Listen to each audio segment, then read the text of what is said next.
எல்லாருக்கும் வணக்கம். இந்த காலத்தில் நிறையா பேருக்கு ஒரு சந்தேகம் இருக்குது. நிறையா பேர் அதுக்கான முயற்சியில் இருக்காங்க. எந்த எண்ணெயை தேய்ச்சா முடி நல்லா வளரும், இல்லை முடி உதிராமல் வளரும், இல்லை வழுக்கை தலையில் முடி வளரும், இந்த மாதிரியான ஒரு டெஸ்ட், இந்த மாதிரியான ஒரு எண்ணத்தில் நிறையா பேர் பல்வேறு விஷயங்களையும் தேய்க்கிறாங்க. ஒரு சில பேர் கரிசலாங்கண்ணி ஆயிலை எடுத்து தேய்ப்பாங்க. இன்னும் ஒரு சில பேர் மருதாணி, செம்பருத்தி, பொடுதலை, இந்த மாதிரி பல்வேறு பொருட்கள் அது சம்மந்தப்பட்ட விஷயங்களில் சொல்லப்படுது. அது எல்லாத்தையும் தேய்க்கிறோம். வழக்கமாக எல்லாரும் தேய்க்கிறது இந்த சீவக்காயோ ஷாம்புவோ இதெல்லாம் தேய்க்கிறது. அதே மாதிரி இன்னும் ஒரு சில பேர் மகிழம்பூ அப்படின்னு சொல்லி ஒரு பூ இருக்குது. அந்த பூவை எடுத்து எண்ணெயில் ஊற வச்சு தேய்ச்சா முடி நல்லா வளரும் அப்படின்னு சொல்லி சொல்கிறாங்க. இதெல்லாம் எதுலேருந்து இவர்கள் தேடி எடுத்து தேய்க்கிறாங்க, எதுலேருந்து இதை கற்றுக்கிறாங்க அப்படின்னு சொல்லி சுருக்கமாக பார்க்கணும் அப்படின்னா, எல்லாமே ஆதி காலத்தில் இருந்த சித்த மருத்துவ முறை, ஆயுர்வேத முறை, அல்லது இது சம்மந்தப்பட்ட ஏற்கனவே புஸ்தகங்களில் சொல்லி வச்சுருந்தது, அதுலேருந்து தான் எடுத்து பயன்படுத்துகிறாங்க. ஆனால் இது எல்லாத்தையும் தேய்ச்சாலும், இந்த எல்லா வழிமுறைகளையும் செஞ்சாலும் 100% தீர்வு இருக்கா அப்படின்னா தீர்வு இல்லை. அது ஏன் இல்லை அப்படிங்கிறத பற்றி நம்ம பார்க்கலாம். முதல்ல இதுக்கு தீர்வு சொல்கிறதுக்கு முன்னாடி நாம் எந்த காலத்தில் வாழ்கிறோம், நாம் எங்கே இருக்கிறோம், எந்த ஊரில் இருக்கிறோம், அங்கே இருக்கக்கூடிய தண்ணி, அது சம்மந்தப்பட்ட விஷயங்கள், இயற்கையோடைய நிலைமை, இதெல்லாம் பற்றி முதல்ல நம்ம ஆராய்ச்சி பண்ணணும். அதுக்கு பிறகு தான் இந்த எந்த எண்ணெயை தேய்ச்சா முடி வளரும் அப்படிங்கிறத நம்ம உறுதியாக சொல்ல முடியும். ஆதி காலத்தில் ஒரு 2000 வருஷம் 3000 வருஷத்துக்கு முன்னால் புஸ்தகத்தில் ஒரு சித்தர் எழுதி வச்சார் அப்படின்னா, அவர் இருந்த காலகட்டத்தில் இருந்த நிலை வேற. அப்போ இருக்க அதே நிலைமை இன்னைக்கு இருக்குதா அப்படின்னா இன்னைக்கு இல்லை. அன்னைக்கு இந்த நோய் வந்துச்சு, இல்லை இந்த உடல் அஜீரண கோளாறோ, இல்லை ஏதோ ஒரு உடல் பிரச்சனை வந்துச்சு அப்படின்னா அதுக்கு நீ கத்திரிக்காய் வதக்கி சாப்பிட்டா அது சரியாகும் அப்படின்னு சொல்லியிருப்பார். அன்னைக்கு இருந்த கத்திரிக்காயும் இன்னைக்கு இருந்த கத்திரிக்காயும் ஒரே கத்திரிக்காய் இல்லை. அப்போ அப்படி இருக்கும்போது அன்னைக்கு எழுதப்பட்ட ஒரு புஸ்தகம், ஒரு புஸ்தகத்தில் இருக்க ஒரு விஷயம் இன்னைக்கு பலன் தருமா அப்படின்னா தராது. அதே மாதிரி தான் இன்னைக்கு நம்ம பேசுகிற இந்த தலைமுடி பிரச்சனை. தலைமுடி பிரச்சனை ஒரு பெரிய தலையாய பிரச்சனையாக இருக்குது.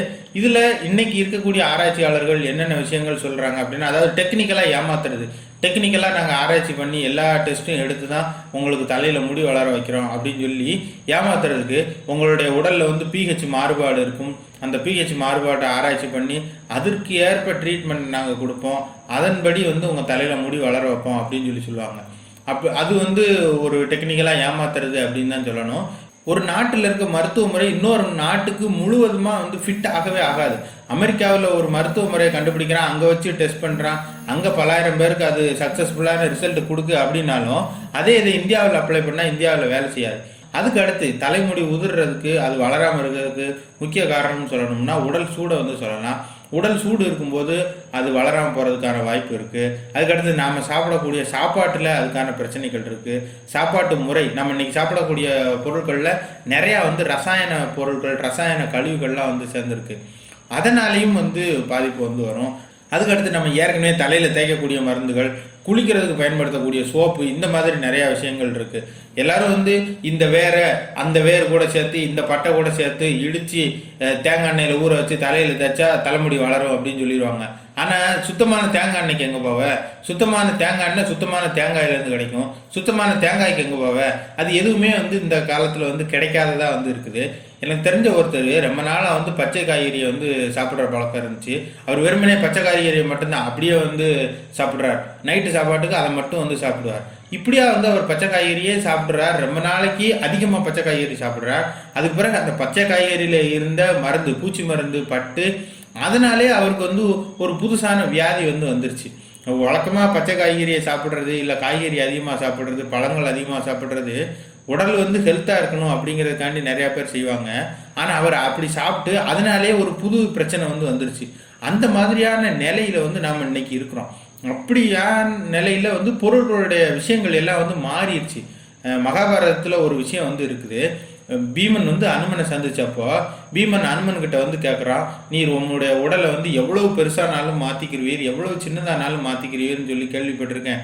அப்போ நீர் எனக்கு உங்களுடைய ஒரு விஸ்வரூபத்தை எனக்கு காட்டுறோம் அப்படின்னு அனுமன் கிட்ட பீமன் கேட்குறான். அப்போ அனுமன் சொல்கிறான், நான் அப்படி மிகப்பெரிய உருவத்துக்கு என்னுடைய உடலை மாற்றினது இதுக்கு முந்தின யுகம். அந்த யுகத்தில் தர்மம் நல்லா இருந்துச்சு. அந்த யுகத்தில் இருந்த பொருட்களுடைய தன்மையே வேற மாதிரி இருந்துச்சு. அந்த யுகத்தில் அந்த வேலையெல்லாம் செய்ய முடியும், ஆனால் இந்த யுகத்தில் அந்த வேலையை செய்ய முடியாது. அப்படியே நான் செஞ்சாலும் ஒரு குறிப்பிட்ட அளவுக்கு தான் என்னால் என்னுடைய உடலை பெருசாக்க முடியும், அதுக்கு மேலே ஆக்க முடியாது அப்படின்னு சொல்லி யுகம் காலம் மாறும்போது அந்த காலத்தில் இருக்கக்கூடிய பொருட்கள் மாறும், பொருட்களோட தன்மை மாறும், எல்லாமே மாறி போயிடும். அந்த மாதிரி செய்ய முடியாது அப்படின்னு அனுமன் வந்து சொல்றான். அனுமன் வாழ்ந்தது, பீமனுக்கு அறிவுரை சொன்னது அந்த காலம்லாம் பார்த்தீங்கன்னா நம்ம இருக்க யுகத்துக்கு முந்தின யுகம், நம்ம இருக்கிறது கலியுகம். இதுக்கு முந்தின யுகத்துல துவாபர யுகத்துல தான் வந்து இப்படி அறிவுரை சொன்னது. அனுமன் உண்மையிலே பெருசாகி காட்டினது அதுக்கு முந்தின யுகம் திரேதா யுகத்துல. அப்போ போன யுகத்திலே அது முடியாது அப்படின்னா இந்த யுகத்துல கண்டிப்பா முடியாது. இந்த மாதிரி கட்டுப்பாடுகள் வந்து அனுமனுக்கே இருக்கு அப்படின்னா நாமெல்லாம் வந்து ஏமாத்துறோம் அப்படின்னு தான் சொல்லணும். இன்னொரு விஷயம் சொல்லணும் அப்படின்னா, நம்ம நாட்டில் ஒரு மருந்து இருக்கு அப்படின்னு வச்சுக்கோங்க. அதாவது ஒரு பொருள், ஒரு தாவரம், உதாரணமா கீழா நெல்லி அப்படின்னு சொல்லி ஒரு தாவரம். இந்த கீழா நெல்லிங்கிற தாவரத்தோட விதையை எடுத்து கொண்டு போய் ஆப்பிரிக்காவில் கொண்டு போய் போட்டு, ஆப்பிரிக்காவில் இருக்கக்கூடிய கிளைமேட்டுக்கு அங்கே ஒரு 200 வருஷம் அதையே திரும்ப திரும்ப எடுத்து பயிர் பண்ணி வளர்த்துக்கிட்டே இருந்தோம் அப்படின்னா, அந்த கீழா நெல்லி அந்த தாவரத்தோடைய விதை பல முறை அந்த மண்ணில் விழுது, அது திரும்ப வளருது, அதோட விதை அந்த மண்ணில் விதைக்கப்படுது, திரும்ப வளருது. இப்படியே பல தலைமுறைகளுக்கு செய்யும் போது ஒரு 200 வருஷம் கழிச்சு அதுல இருக்கக்கூடிய வேதியியல் பொருட்களுடைய தன்மையே முழுசா மாறிடுமா. அப்படி மாறிடும் போது ஒரு 500 வருஷம் கழிச்சு அதுக்கு வந்து வேற தாவரவியல் பேர் தான் வந்து வைப்பாங்களாம். ஏன்னா அந்த தாவரமும் இந்தியாவில் இருக்கக்கூடிய கீழாநெல்லி தாவரமும் ஒண்ணு இல்லை, வேற வேற அப்படின்னு ஆயிரும் அப்படின்னு இது வந்து தாவரவியல்ல இருக்குது. ஒரு தாவரம் ஒரு நாட்டுல இருந்து எடுத்துட்டு போகப்பட்டு இன்னொரு நாட்டுல விதைக்கப்பட்டு ஒரு 500 வருஷம் அங்க வளருது அப்படின்னா அதனுடைய அடிப்படை வேதி மூலக்கூறுகள் மாறிடும், அதுக்கு வேற ஒரு தாவரவியல் பேர் தான் வைக்கணும், அப்படிப்பட்ட கட்டாயத்துக்கு அது வித்தியாசப்பட்டுரும் அப்படின்னு சொல்லி சொல்றாங்க. அப்ப அப்படி இருக்கும்போது எல்லா பொருட்களும் அதனுடைய தன்மையில மாறும். சரி, இப்ப இந்த தலைமுடி பிரச்சனையை பத்தி பார்ப்போம். இந்த தலைமுடி பிரச்சனைக்கு என்ன தீர்வு அப்படின்னா ஒரு தீர்வும் கிடையாது.